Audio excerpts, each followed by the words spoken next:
Assalamualaikum warahmatullahi wabarakatuh. Saya Ahmad Andri, beserta Latsar Angkatan 1 Kelompok A, penyelenggara Bappekom PU Wilayah 1 Medan tahun 2025, Unit Kerja Balai Pelaksana Pemilihan Jasa Konstruksi Wilayah Sumatera Barat. Pada kesempatan kali ini, saya akan membagikan video monolog terkait pemaparan profil instansi atau unit kerja, tugas dan layanan, serta refleksi diri saya.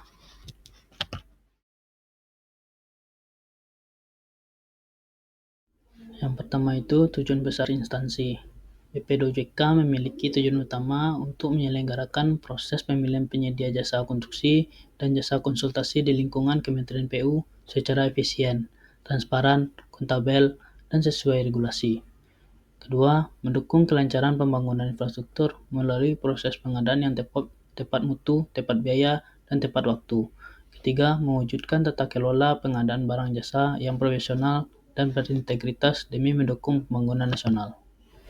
Struktur singkat dan posisi unit kerja. Struktur BP2JK Wilayah Sumatera Barat secara umum terdiri dari Kepala Balai yang memimpin keseluruhan kegiatan BP2JK di wilayah kerja.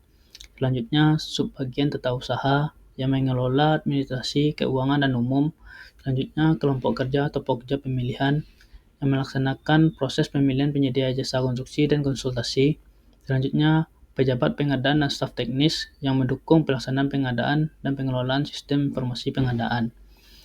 Posisi saya sekarang ini itu CPNS, pengelola pengadaan barang jasa Ali Pratama.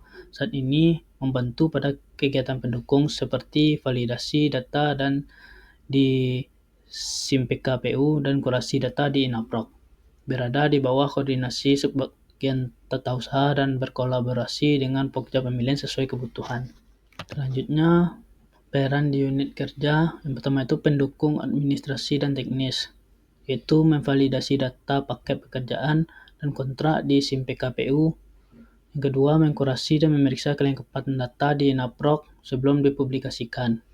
Selanjutnya itu pembelajar aktif. Yang pertama itu menguasai aplikasi dan sistem dengan mempelajari secara mandiri alur dan fitur SIMPK PU serta Inaprok, mulai dari login, input data, validasi, sampai publikasi.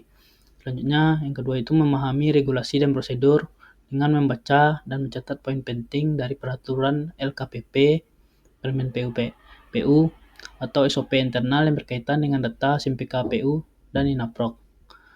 Selanjutnya, mengikuti pelatihan, bimbingan, atau mentoring yang diberikan senior atau atasan. Mencari solusi mandiri sebelum bertanya. Layanan yang bantu dihadirkan yang pertama itu validasi data kontrak, memastikan data pekerjaan konstruksi di SIMPK PU akurat dan sesuai dokumen fisik. Kedua, kurasi informasi pengadaan dengan menyaring data paket yang akan ditayangkan di Inaprok agar memenuhi syarat administrasi. Ketiga, pendampingan teknis internal dengan membantu rekan kerja memahami alur input atau update data di sistem. Standar layanan yang harus dicapai yang pertama itu ketepatan waktu.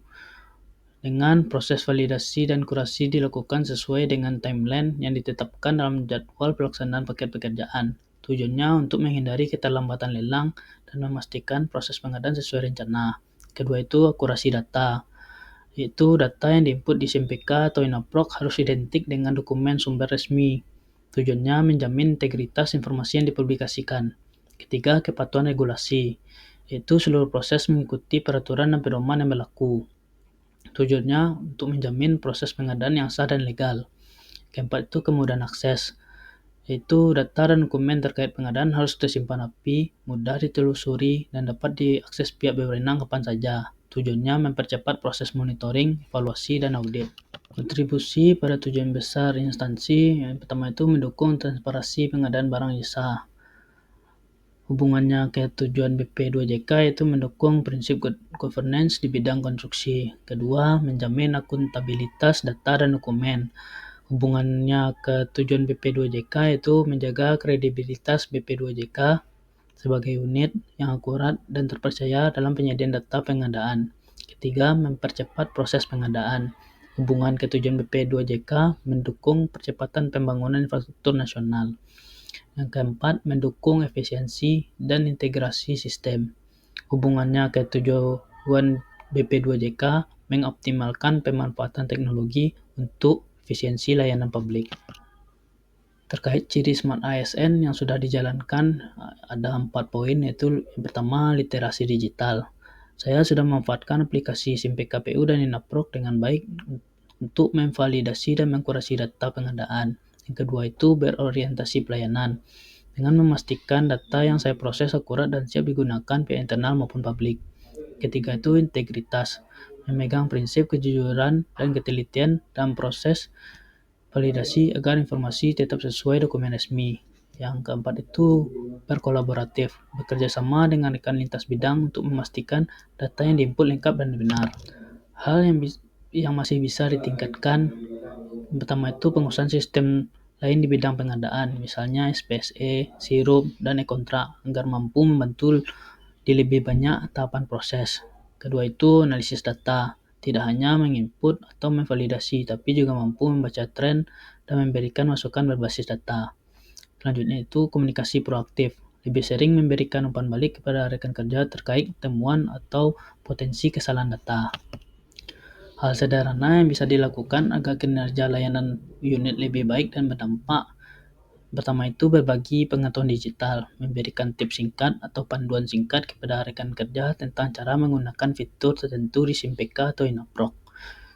Yang kedua itu membuat panduan ringkas validasi data, berupa dokumen 1-2 halaman atau lembar checklist berisi langkah-langkah pengecekan data di SIM PK dan Inaprok.